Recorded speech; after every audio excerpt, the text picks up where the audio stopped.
Hey guys, welcome back to my channel. For today's tutorial, I'm gonna be showing you guys how to recreate this red maroon eye look I have going on. I've been wearing this color probably all week and I don't get tired of it. I really like it. Anyways, it's a really fun color to wear. It's something out there, but at the same time it's very wearable.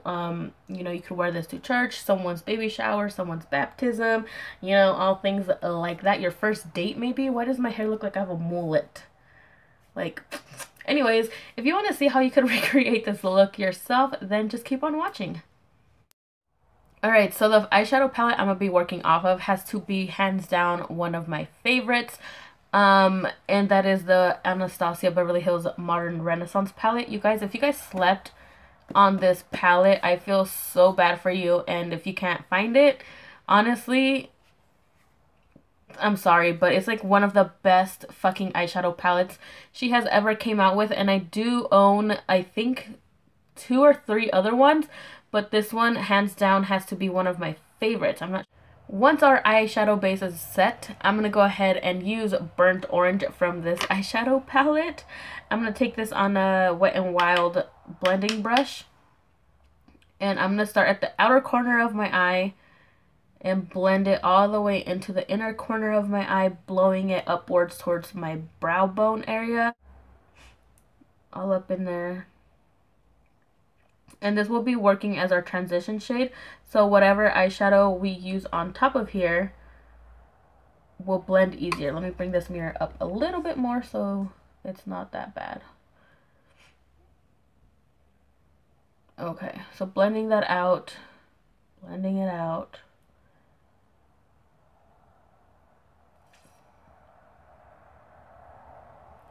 Next color I'm going to use is Love Letter, actually, which is right here. It is a little bit lighter than Venetian Red, so we're just going to go in with that one first on another Wet n Wild blending brush. These brushes are good if you're a beginner and you don't want to spend so much money because, I mean, I'm not a beginner, but I don't want to be spending $400 on a brush. So these are good for the price if you are on a budget. So I'm just going to blend this out, and I'm not going to go as high as I did with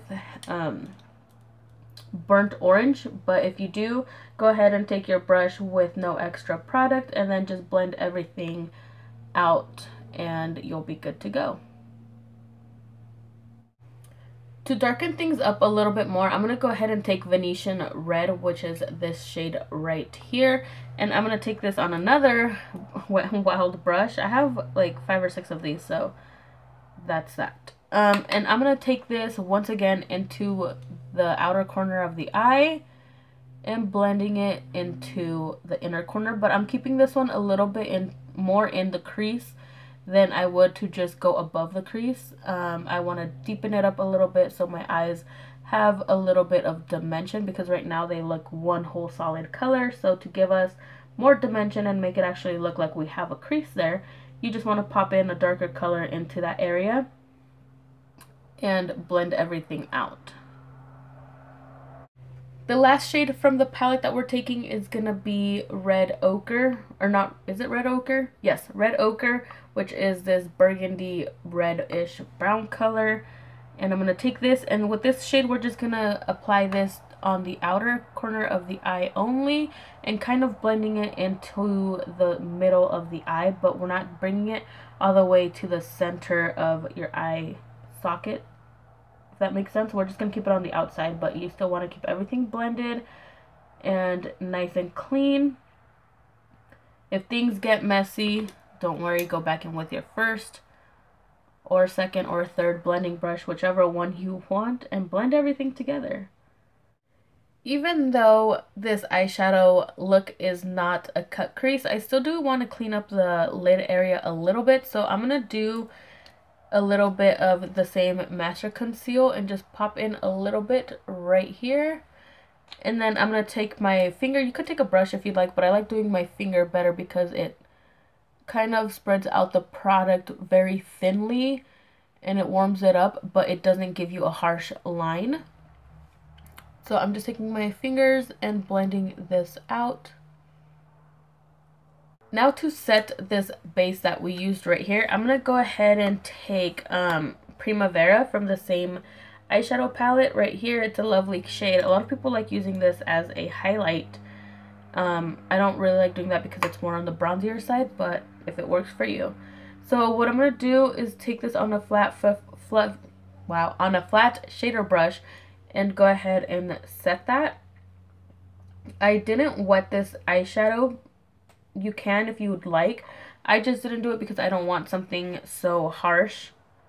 But if you want it to pop out a little bit, go ahead and wet your brush with setting spray, eye drops, water, your saliva, but I don't suggest doing that.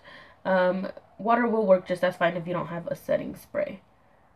I'm going to take the darkest shade that I used to kind of deepen up the crease, but I'm not going in with any extra product. I'm just going to take what is on the brush and just blend it out right here in the center so I don't get any harsh lines. So I'm going to go ahead and clean up under my eyes all the fallout. I'm going to do a wing eyeliner off of camera because it is impossible for me to do it on camera. So yeah, with the magics of editing and everything, I'll be right back with a wing liner. I'm going to move straight on to the face. I'm fine with how the wing looks right now. I'm going to move on to my face. I'm looking a lot towards down that way because I need to make sure it's in focus this time. Let me scoot back. Okay, so what I'm going to do is go in with my Neutrogena Shine Control Primer. I have raved about this for like a good 2 months now. My sister actually got me into this, and it's really good for people with extremely oily skin. Wet n Wild Photo Focus Foundation. Like I said, a lot of people have been raving about this, so that's what kind of scared me the first time because I was like, it's going to be overhyped and all that. But as soon as I picked it up, I fell in love. The smell though sucks. It smells like straight up fresh paint. I'm using the color Cream Beige, and it's a pretty cool foundation. I like it. It's alright for the price. The spatula though does kind of suck. I do wish it was a little bit longer because as I am applying the foundation to my face, it kind of scrapes up extra product, which, I mean, sucks, but hey, for the price, what more can you want? To highlight and get rid of these little dark circles that I have going on today, I did get enough sleep last night, so they're not that bad, like how they usually are. So what I'm going to do is take my Fit Me concealer in the color 10 Light, and I'm going to mainly focus this right here in the inner corner of my eye. And then I'm going to put a little bit on my chin. I'm going to take it right here on the center of my forehead. And then I'm going to take the same beauty sponge. I tried drawing a heart, but it didn't come out. I'm going to take the same beauty sponge from Real Techniques and blend everything out.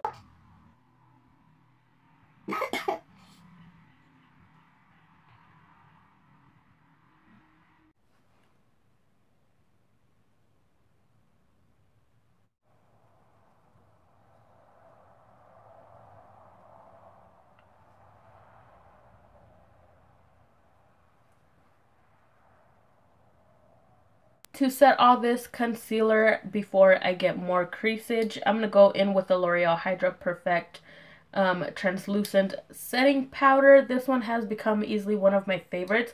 It doesn't feel very heavy under the eyes like the one from Airspun does. It's really finely milled, so it's not really cakey under the eyes. My only problem with it though is that it does have a little bit of glitter in it. It doesn't show up, but it just makes it look really brightening and shimmery under the eyes. I prefer that because it looks really nice in pictures, but in person it's not as flattering because you just have like chunks of shimmery, very brightening under eye areas, which is good, but at the same time it just, I don't know, I guess it just depends on you and what you prefer your finish to be.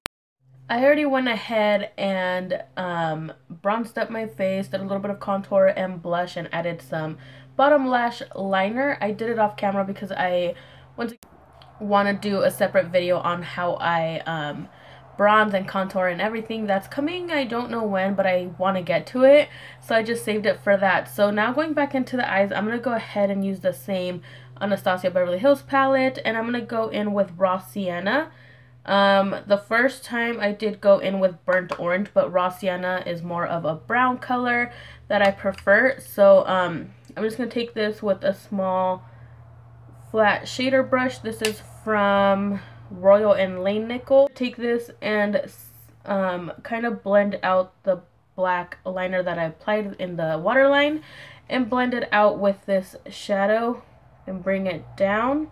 And I'm going to take Love Letter, which is one of the shades that we used on the top of the crease. And then I'm going to take this as well under the eye and blend Raw Sienna and this color together. Now what I'm going to do, instead of taking the color Venetian Red, I'm going to take Red Ochre, go straight into the darkest shade.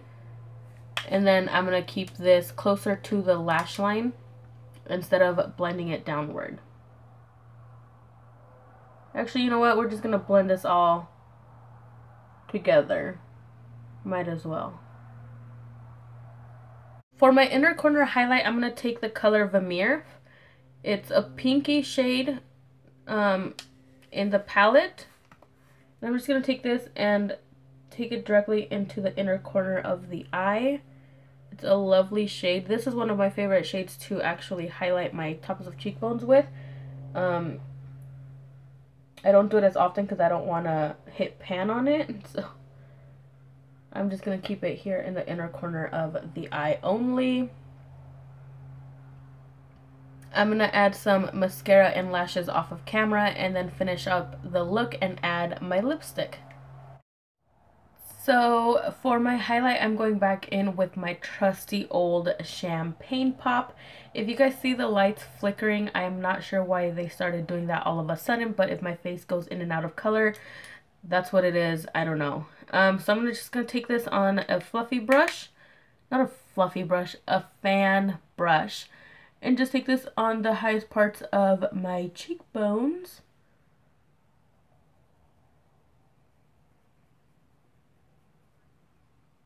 Tip of my nose, Cupid's bow, chin, and the center of the forehead. For lips, I didn't want to go anything in neutral or on the nude side like I always do, because I feel like I always use the same lipstick and it just gets boring after a while. So I actually am going to use a dark berry brown shade. I'm using number 43 Crimson Crush from the Sephora collection. So they're really good. Yes, they do transfer. Yes, they do get in every lip crease and everything like that. But the formula itself is really comfortable, and I think they're $12 or $14, I can't remember.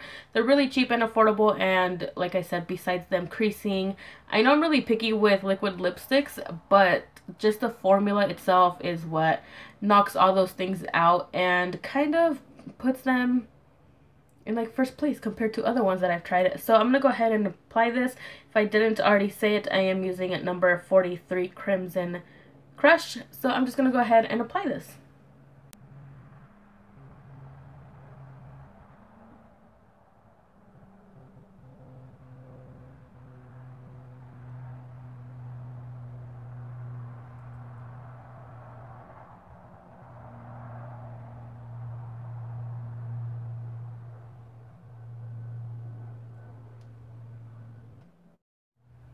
So this is what the look looks like once you're done applying the lipstick. Obviously, you could switch out the lip for any color you'd like. I think black, Call Me Crazy, a black lippy would look really nice with this look. Something nude will also work. I wear it a lot with a nude lipstick as well, and it looks just as fine. But I prefer a dark lip because it matches my soul, I guess. I don't know, like they say. Anyways, that basically wraps up the video for today. If you guys enjoyed it, please give me a thumbs up. Subscribe to my channel if you're not already. I do post 2 times a week, just in case you're curious and want to know. Basically every Tuesdays and Thursdays is when I upload, and leave me down in the comments below what kind of video you would like to see next. So with that being said, I will talk to you guys next week. Bye everyone.